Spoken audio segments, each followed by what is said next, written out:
Howdy, and welcome back to You've Got People Problems, the podcast where we tackle the leadership challenges no one wants to talk about, but every business faces. I'm your host, Melissa Ortiz with Activate Human Capital Group, and this is episode 18. This week, we're talking about one of the most overlooked, but most critical needs in any organization: clarity. Because let's face it, without clear expectations of what winning looks like, your team can't perform, your culture suffers, and engagement drops off a cliff. To dig into this topic, I'm joined by a mentor of mine and someone I respect deeply, Doug Thorpe. Doug is an executive coach, a podcast host, and a longtime advocate for building high-performing teams through better communication. Together, we'll explore how leaders unintentionally create confusion, why clarity is the ultimate form of kindness, and what it actually looks like to give your people a clear path to success. In this episode, we'll cover how to set clear expectations without micromanaging, the biggest clarity gaps leaders overlook, why performance problems often stem from unclear roles, and how some new tools we're building can bridge the gap. If you've ever found yourself wondering, why isn't this person just doing what I asked? I have a feeling this podcast will hit home for you. Let's get to it. All right. Well, hello again, everyone. This is Doug Thorpe, and we're glad to have you back listening today. I have a special guest. She and I have been online before. Her name is Melissa Ortiz. She is the founder and operator of Activate HR. And today we're going to talk about one of my all-time favorite subjects. And if any of you have followed me for a while, you know I like to talk about clarity in leadership. I like to talk about the burden that leaders have to provide clarity and information for their people to be able to optimize performance and get the best outcome. And Melissa, through her efforts and all her experience, has done some great work in that space. She actually has a new platform that is being rolled out as we speak that is going to address a lot of that. So, Melissa, good to see you again, man. Like I said, we've done a show before, but we're doing it again. So, thanks for having me. I think it probably dovetails. The last topic I think we talked about was employee engagement. And this is really at the foundation of what the issues are so often with employee engagement, is that clarity of what do you want me to do with my time? How do I win at work? It's hard to be successful without that level of clarity. Yeah, and I think there's so many angles on this topic, and across a broad spectrum of thinking and study and work that's out there. I'll start with the one end of the spectrum. I have talked recently and even written a couple articles about it. Data is telling us some of the younger employees in the workforce now have an automatic turnoff when the boss starts talking about performance. Just the notion of let's drive performance, something about that business buzzword bingo, turns them off. And I haven't heard that, Doug. Well, newsflash, apparently there's an emerging sentiment along that line. Now, I don't know how widespread it is and specifically which age group. You might accuse the Gen Zers of doing something like that. But I always think, at least the articles I've read on that subject, not to get too far off in that direction, but I think it has to do with the conflict between performance is good. I know I need to work. You hired me to do a job. I get that. But I'm looking for something bigger. I'm looking for a fulfilling purpose. What's this company really going to be doing? And where do I fit in as a contributing member of this little community I've joined? And so I like to sum it up in your word, what you said a minute ago. How do I win at work? Yeah. And what I'm hearing from you, Doug, in that description you gave was this difference between performance versus purpose. Why does my job exist? And does my manager help me feel that role is important or am I just a cog in a wheel and you want more production out of this cog? Is that how you're reading that sentiment? I think that's the essence of it, as best I can determine. Yeah. So like I said, that's one end of the spectrum. Now, the other end of the spectrum is the boss who is very old school, and it's just, let's crack the whip, by God, let's get this stuff done. And, I'll clean it up for broader audience, but, and there's no denying that's still there. I spent part of my day-to-day sending letters to business owners who have owned their businesses more than 25 years. So yeah, a lot of things were going through my mind as I was doing that on how those businesses are operating. But let's talk about what you have experienced and what you have learned and what you're doing now with this great solution that you've come up with. Yeah. I love if we start with this context of the spectrum between performance and purpose. I think I heard so early in my career this quote about nonprofits, and it's like no money, no mission. If we don't get enough done to justify enough donations, to justify keep doing the work that is our purpose, that's where performance and purpose meet, right? And it happens in all of our organizations. I can't keep justifying paying you if your performance doesn't justify that you're meeting the minimum criteria of this job. And so where the confusion so often comes in, I see in the last 18 years of doing employee engagement surveys, analysis, focus groups, feedback sessions with teams, action planning, is that sometimes I understand the purpose, but I'm not exactly sure how I contribute to that purpose. And so I'll spend a lot of time as an employee, spin my wheels trying to be helpful. And I call it this like healthy Helperton syndrome. I'm kind of like trying to insert myself in places that might be helpful. But if no one ever gives me the guidance of here's the performance that will affect our purpose in the most effective way, that's where the two meet in the middle rather than being opposite ends of the spectrum. Yeah. Well, not to get hung up on the word salad that might go with this, but as you were describing that, there's another phenomenon that's in the mix here that I talk with a lot of my clients about, and that is alignment. Even if you, as the owner, founder, visionary of your business, you've done all your hard work, you've filled out all the org charts via EOS and all these other great systems that help define the roles and the contributing elements that can truly add value to your business. If you're not aligning with, the people that are coming in the door, that you're choosing to fill those boxes, if you don't have some level of assessment and proper fit for putting those people into those roles, you don't even have, in my mind, you don't even have the foundation to start training, teaching, showing, demonstrating, where people can go and how they can fulfill that purpose. Are you saying that you just giving me a job description isn't enough for me to be effective at work? That's exactly right. Yeah, it's amazing. And I think I have a good friend who says this quote about the biggest fallacy about communication is that it has occurred. So if I think for an employee, like I hired you to do this role, now go do the role. But if I don't have clarity on what you think that means, like one of my big complaints about if you're familiar with EOS, is they have this in lieu of an org chart, they have an accountability chart because it's less about the people and more about the purpose of each role. And each role has individual responsibilities. And I think that's not enough. The responsibilities is a good starting place, but we've got to go deeper in defining what does that mean? And by the way, which of those responsibilities takes priority if they're all in conflict? And sometimes, like I was working with a general manager the other day, Doug, and we were going through this role review process, and he was saying we were creating alignment where the owner and the GM, the new GM who'd been promoted from internally, so he had some view of what a GM should do, but they were talking about the key buckets of responsibilities. And it was like, operational oversight, maintenance, people and performance management. And as we went through the time, it was mostly like 70% of it goes to operations. You're walking the yard, you're making sure everything's working. And maybe only 10% of his time was devoted to people and performance management. But when we broke down the importance of each of those core responsibilities, 70% of the importance was on the people and performance management. Because if we do that poorly, everything else gets harder in the operational side. And he goes, this is so valuable for me because I'm hearing you say, I'm not going to get a lot of time to sit down with my people.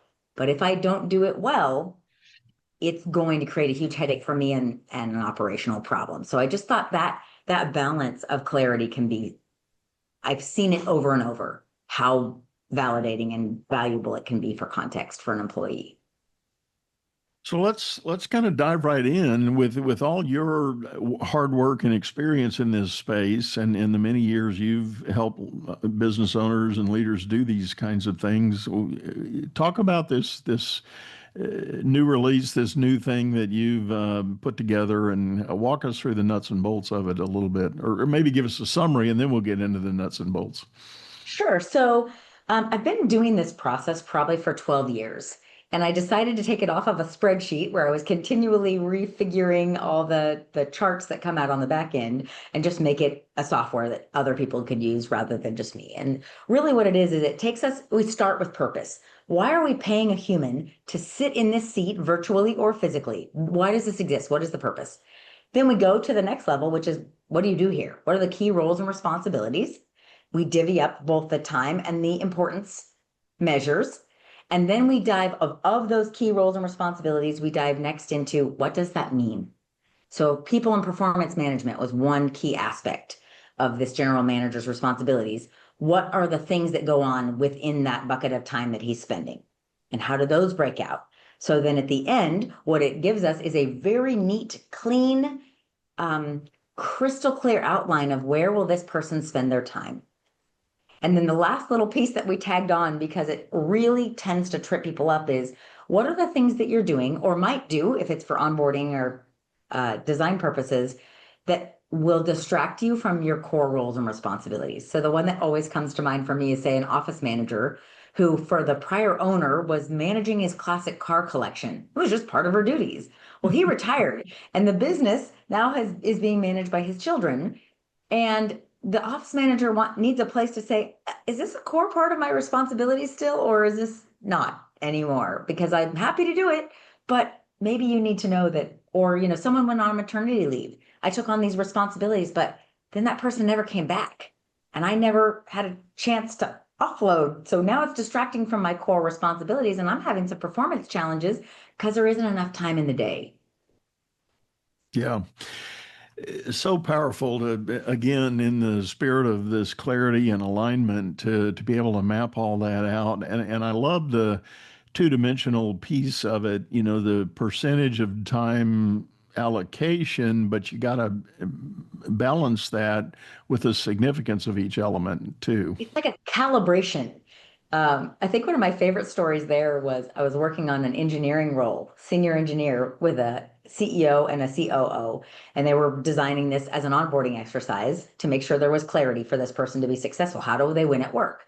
And when they were going through the core roles and responsibilities, they said business development. I said, hold the phone. You're going to have a challenge. And senior engineer is supposed to be doing business development. And they said, yeah, when we get into it, you'll understand why. And it was only 10% of his time, but it was 25% of the importance of the role. They said, look, if we don't do business development as a team and mine our engineers networks, we won't have enough engineering for this engineer to do. And so they got into it. And it was like, yeah, let's take your friends to lunch. Let's have you do some free consulting up front to establish that we have credibility in this space. And I was thinking, an engineer coming into this role is going to go, yeah, that's business development I could do. And Yeah, wow. the value and this owner, after we finished, the CEO said, God, I should do this for all my roles. I'm getting more clarity on what I think this person should be doing just by us mining that information out of their brains. That reminds me, I had my own personal experience with that back in the day when I was still in the consulting game. I was recruited and took an opportunity to join a national consulting agency. But one of the dialogues I was having during the interview and the selection process, I said, "Look, I'm a delivery guy. I'm a subject matter expert. I'm ready and willing to go out on your projects and do this work for the customers, but I'm not a business development guy. I don't want to do that." And in classic consulting agencies, and you see it even at places like Deloitte and EY, senior partners are probably 60 or 80% business development, and they're not delivery on the goods and services. So everybody agreed, and we set out some parameters, and I got booked on a couple of projects, and then those projects kind of came and went. And then I'm in between, and all of a sudden they're saying, well, how's your quota going? How's your contact list going? I said, what are you talking about? And we got into a really testy argument about, no, you promised me you had other people doing that, and I was never going to have to do that. And so anyway, I won't bore us with the rest of the story. Suffice it to say, I didn't stay there a lot longer after that. But yeah, it's that understanding that mix of you might have what some might think of as technical requirements, like your engineer person, but what are soft skills they're going to get asked to do, like building relationships and developing lead gen. And I think the respect it shows to an employee to define all these things and scope time to do that.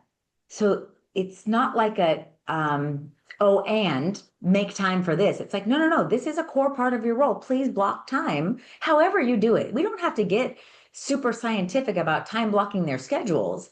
We're just trying to get the lay of the land. So if I'm using this, one of the core purposes is an onboarding tool. It's a one pager, like this GM that I was talking about said, oh my gosh, I'm going to print 10 of these and make it my weekly summary of how I get my job done. And I'm going to make notes for the owner that I meet with one-on-one to say, here's when I'm knocking it out of the park. Here's where I have some questions. And here's where I'm kind of struggling.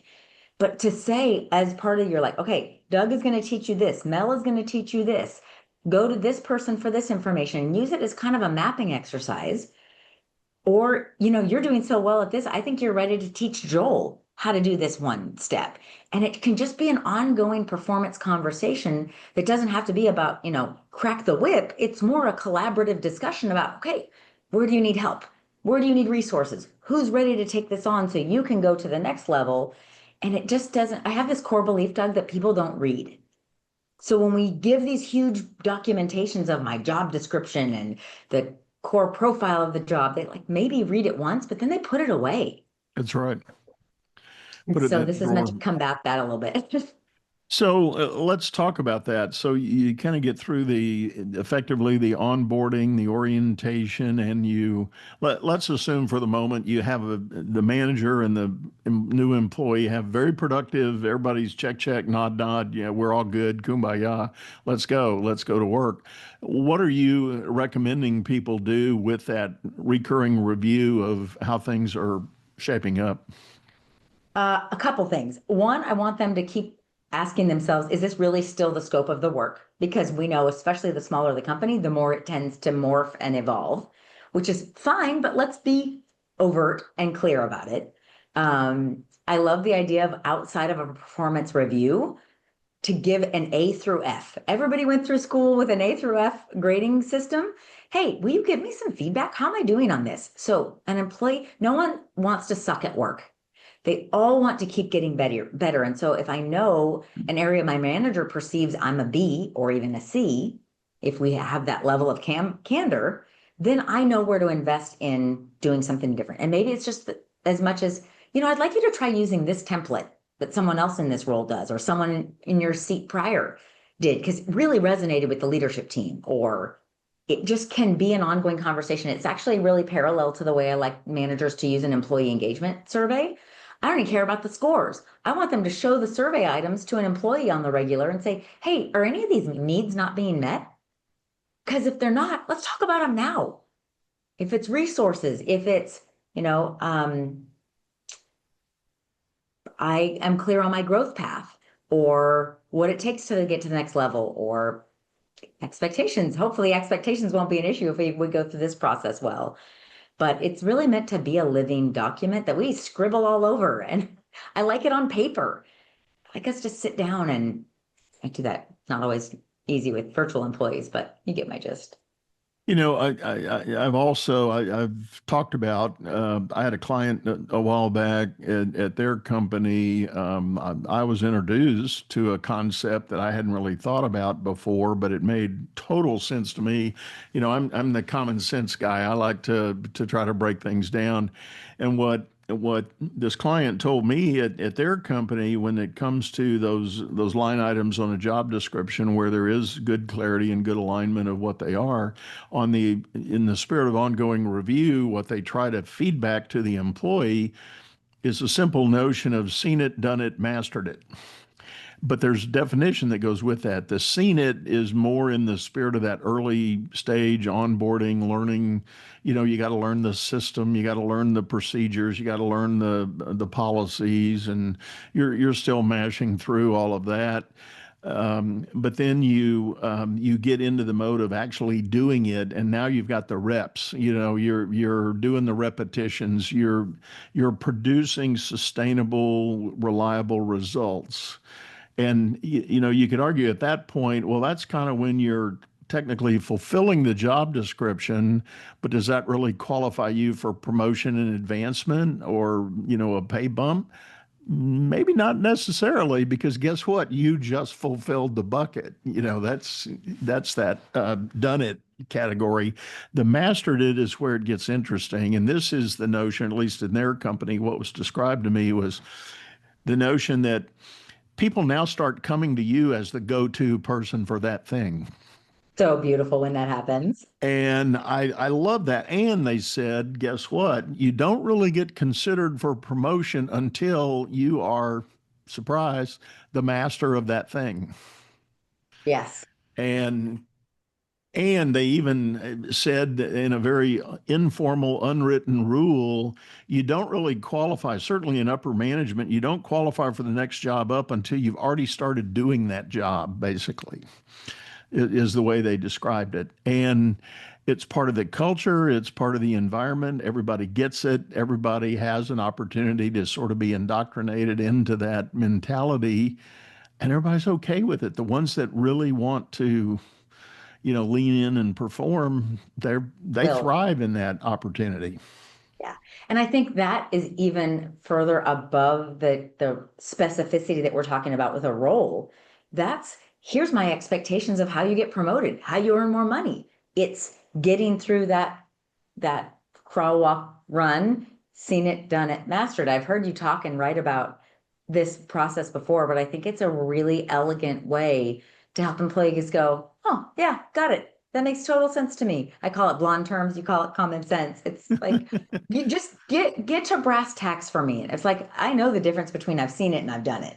And I know the difference in the feeling between I've done it and I've mastered it. And those are great ways to know the catalyst to say, I think I've mastered this. I think we're ready to talk about something here. I think I've earned that promotion or that confidence to ask for more money. And I think that's what so many employees are missing. They don't know what those trigger points are. People sometimes say, well, that mastered it seems so subjective. Well, it can be, but it's not really. I mean, good examples are things like, hey, I've taught the last 3 new hires how to do this. I'm the one that's teaching them this part of our business. I am the go-to person. I am the subject matter expert now in this field. So, check that box. I'm ready to move on. Yeah. So I think really what I'm hearing that is best practice is we should have managers that collaborate on these role reviews. When they come back in one-on-ones, we should be grading, seen it, done it, mastered it. And the employee should be leading it. Like, okay, here's where I think I'm at. Mm-hmm. And that can be a continual thing we're trying to level up on. Would be a great marriage of those two concepts. You said a magic word. If I was Groucho Marx, the little bird would have come down. You said the magic word. So the employee owning that dialogue, I love that concept when it comes to performance review and performance evaluation. So let's talk about that a minute, because so many people that are probably going to hear this have been very familiar with the top-down, maybe even autocratic command and control kind of leadership environment where they work. And the notion of the employees somehow bubbling up, raising their hand going, hey, boss, here's what I've done. Here's what, I'd like credit for. Here's what I think my priorities are. You want to give me some feedback. Do you agree? Kind of really owning their destiny for that role.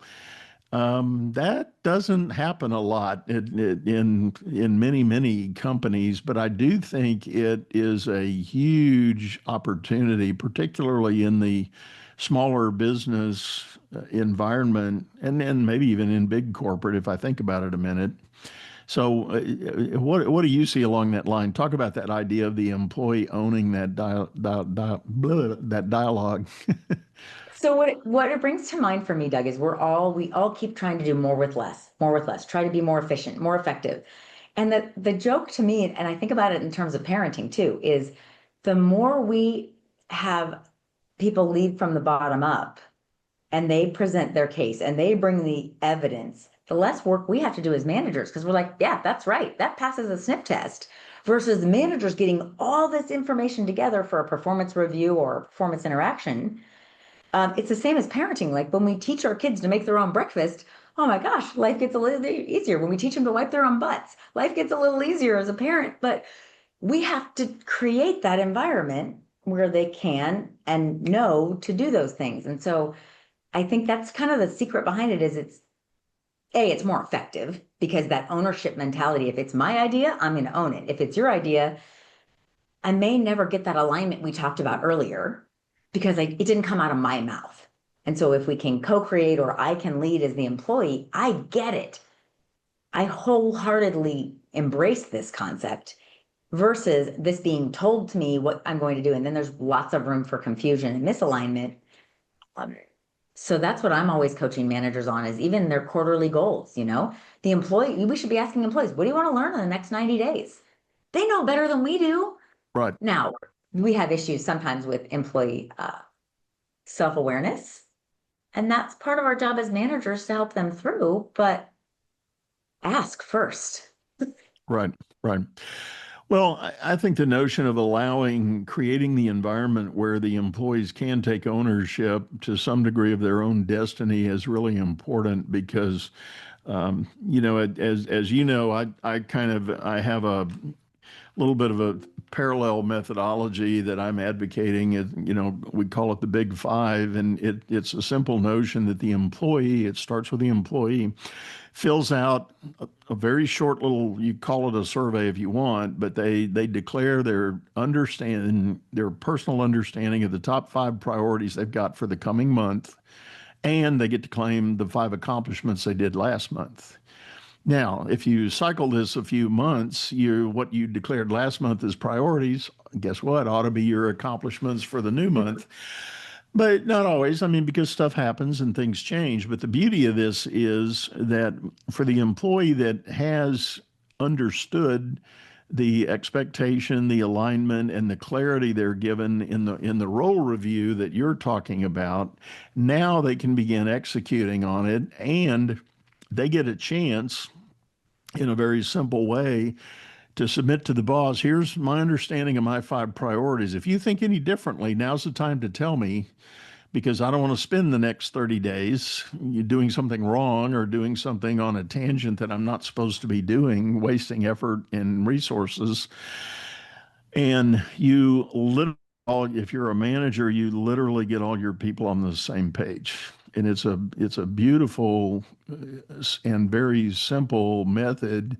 And again, to tie it into your model, it's a great way to be sure that progress is being made in a meaningful way. So here's the magic word that I heard out of all that, Doug. If we're going with magic words as the theme of the day, it was waste. Everybody hates to have their time wasted. So if I'm as an employee and I'm working on something that I think is really important, and it turns out that wasn't important to the person who's evaluating my effectiveness, it's such a demoralizing thing. God, I've heard employees so often talked about, God, I stayed late to finish this project only to find out they didn't even tell me the meeting that I was preparing it for the next day had been moved. And so here I am, I put off my kids and dinner and whatever else was important to me. Right. But I think the theme that I'm hearing out of this discussion that I see with interactions with organizations that I work with is clarity is an elimination of waste activity. So we can gain a lot of clarity. We can save a lot of waste if we just get more understanding between us of what, when, how someone can succeed. Well, and to tie the full circle together, if we want to come back to talking about performance as a company ultimately somewhere has to include an acknowledgement of the margin you're producing for all your effort. So, and if I'm talking over anybody's head, and I don't intend to, but the margin is your net income for the day. So a customer pays you $1, but it costs you 80 cents to produce the thing. You only made 20 cents. You didn't make $1, you only made 20 cents. And somewhere in performance, there has to be that sensitivity to margin management. It's not just about throwing more dollars on the board, because if you've got a bad margin, as the old saying goes, you don't make that up in volume. you The you Dell can't model. can't get there from Lower here. loss, but make it up on volume, right? Right, right. And that big whale of a customer you've got, who their margin is maybe 2 cents on the dollar, and you've got all these other customers that are making you the 20 cents on the dollar. And guess what? You may not want to work for that big guy so much anymore. You could do a lot better with those others. But my point is, somewhere in that mix, and that's where the waste factor comes in. Waste erodes margin quickly. And waste can be not just hard dollar direct, but it can be the time that people are spending on effort that is not contributing to the greater good. And yes, we've all had that story of getting sucked into what we thought was a big assignment, big project, only to find that the ship sailed, and sorry, we weren't told that that's been canceled. We're not doing it anymore, or we're going to defer it to next year, or whatever. But and again, that's one of the beauties of the Big Five methodology, is that you don't wait. You're getting that check-in every 30 days. And you're not going to be a manager that wakes up one day, at the first of the next quarter going, what has my team been doing the last 90 days? Oh my God, I didn't realize they were doing all of that. Stop, stop, stop. We need to go. No, you get all that identified and squeezed out of the process early. Yeah. Yeah. So what, Lots of ways to tackle the clarity. so what is typically, I know you've said it once already, but let's go back to the basics here in your role review. Let's talk about those mechanics again. When you're talking, say, with a new customer business owner who has never really adequately done the development of job description in the level of detail that you prescribe, how do you begin with them typically? So one of our core company values is meet them where they are. So I'm always looking to find where is their high value, low time investment when we can find together. So if you've got, say, I had one the other day whose office manager was retiring. The office manager had been there 20 years, and they weren't planning to replace that seat because her job had morphed in 20 years and evolved into all kinds of interesting responsibilities. And so he had me go through and have her help me define, mostly it's she talk, I type, and define, okay, what are your core responsibilities right now? What does all that mean? Who do you view should take on these responsibilities that you've interacted with, trained, or just have in mind could take those things on? That's a timely, specific thing we could tackle together, and a great opportunity to use role reviews for something productive, because no one wants to retire and think that all the balls are going to get dropped. We might selfishly think they can't do it without me, and so maybe that has some value for a moment, but no one puts 20 years into an organization and wants to see them fail or things fall through the cracks. And so she was so delightful, and she had a hard time even defining what it was she did. So we spent a little extra time, and I would ask her questions, and she'd come back to me, and we got it finally clarified. But do you have a new role you're designing that we should get some clarity on? Do you have somebody onboarding soon that we should outline? Do you have somebody who's at the top of their game and they're probably ready for more? Should we break down what they're doing and see where we can take something off their plate so that something else can be added? Or do we have someone who's simply not meeting the bar of performance? And this is the first step in a performance improvement plan. Let's get clear together at looking forward, and where do I want you spending your time? Because I have this secret desire that it'd be more fun if I had the employee do this separately, the manager do it separately, then we compare notes and do a discrepancy exercise.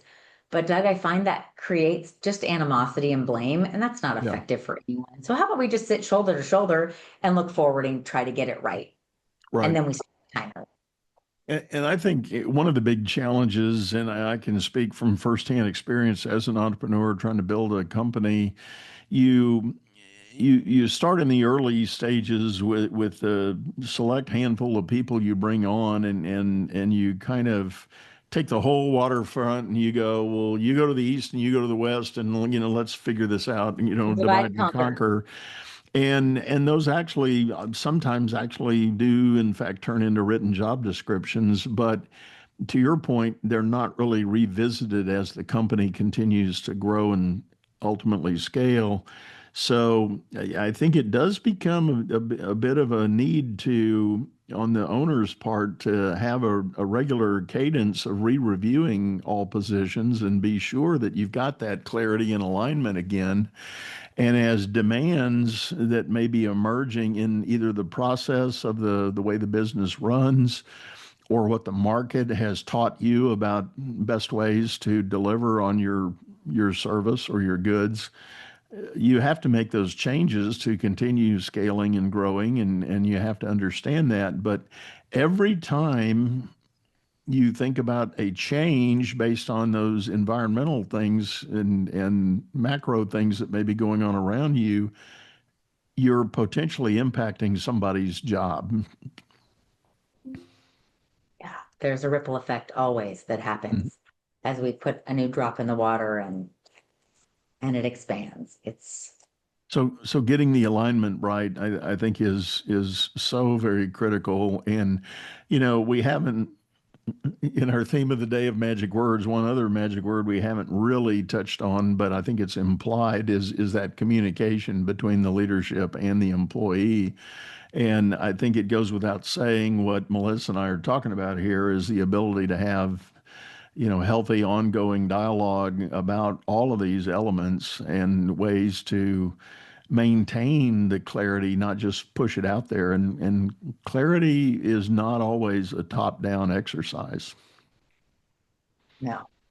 No, I was just with a team this morning where the staff was asking, it's a very small group that has a 5-person board, one board seat is empty, and the staff was asking, help us define what we're supposed to be doing. The board is very involved. The staff feels like they're not clear on how to support the mission. They're both very new. One of them was hired out without even a job description at all, just kind of had a casual interaction with one of the board members. The board member said, I've got a job for you.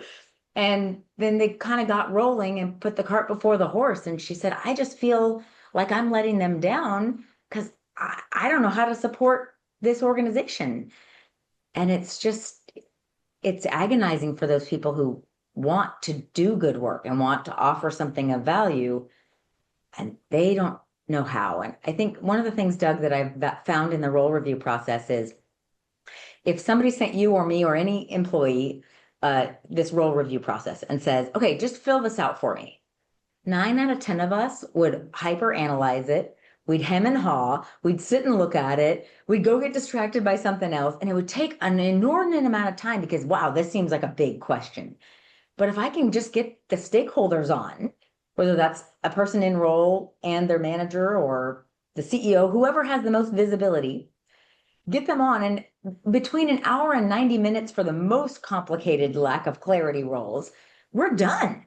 I'm just asking questions and we're typing it up. And it doesn't take me, it can be anybody with half a consulting brain to ask some questions, but you kind of have to be able to see the forest for the trees and you can get there. And so that in terms of, if we're thinking about eliminating waste in terms of wasted time, God, we can get so much further if we just don't overthink it. Yeah. I guess. Love it. Love it. Well, Mel, this has been great. Tell people the best way to make contact with you if they want to learn more about this role review process and the platform you've got. Sure. So I'm pretty easy to find on LinkedIn. Melissa Ortiz, Yerxa is my maiden name. That's probably the easiest one to search for. And then my email is mortiz@activatehcg, like humancapitalgroup.com. And I look forward to these conversations. These can be a one-off, really easy thing to do. You're not committing to some long-term process. to get clarity in a role or for your company. So Doug, thanks so much for your time. I love the Big Five product you're putting out too. There's so much good we can do in performance management that help people and organizations thrive, which then of course affect our customers as well. Yeah. Well, I agree. And for the record, if anybody does want to take a peek at the Big Five, it's big5performance.com, the website there. You can sign up for a free demo access. You can take a couple of your employees, get on the system, take it for a run, and see if you like it and see what we can do. And I would love to talk with you, but all my contact info is there if you need it. So with that, we're going to sign out, say goodbye, go out there and make it a great day. Thanks, Doug. Have a good one. Well, that's a wrap on this episode of You've Got People Problems. If you got something out of the conversation, make sure to subscribe, leave us a review, and share it with the other leaders in your network, because let's face it, we all have people problems. You can watch full episodes on YouTube or listen on your favorite podcast app. But either way, thanks for listening, and we'll see you next time.